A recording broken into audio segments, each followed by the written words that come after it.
अभिजीत जी सिर्फ जज ही नहीं ना, हमने देखा है कि जो लोग एनफोर्समेंट डायरेक्टरेट में होते हैं बिल्कुल।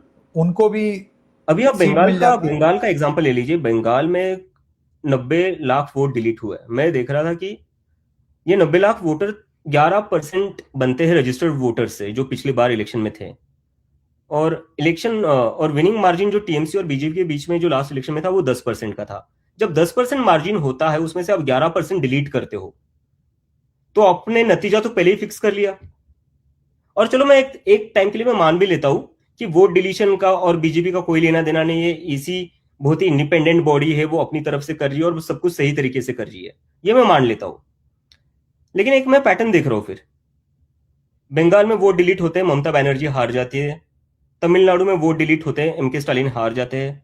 दिल्ली में वोट डिलीट होते हैं, अरविंद केजरीवाल हार जाते हैं। तो अगर बीजेपी की बात में मान भी लूं कि उनका वोट डिलीशन से कोई लेना देना नहीं है, हर बार ये बीजेपी को ही क्यों फेवर करता है?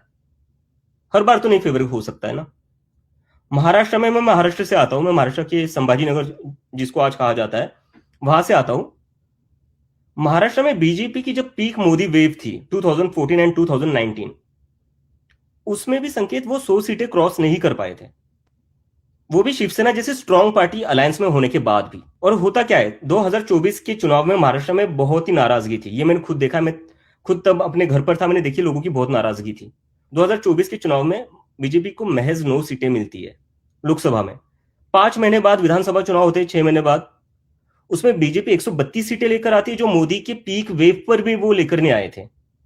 इसके पीछे रीजन क्या है? ऐसा क्या उन 4-5 महीनों में हुआ जिससे इतना ही सिनारियो बदल गया, पॉलिटिकल सिनारियो बदले, इतना ही जनता का मूड चेंज हो गया? क्या हो गया?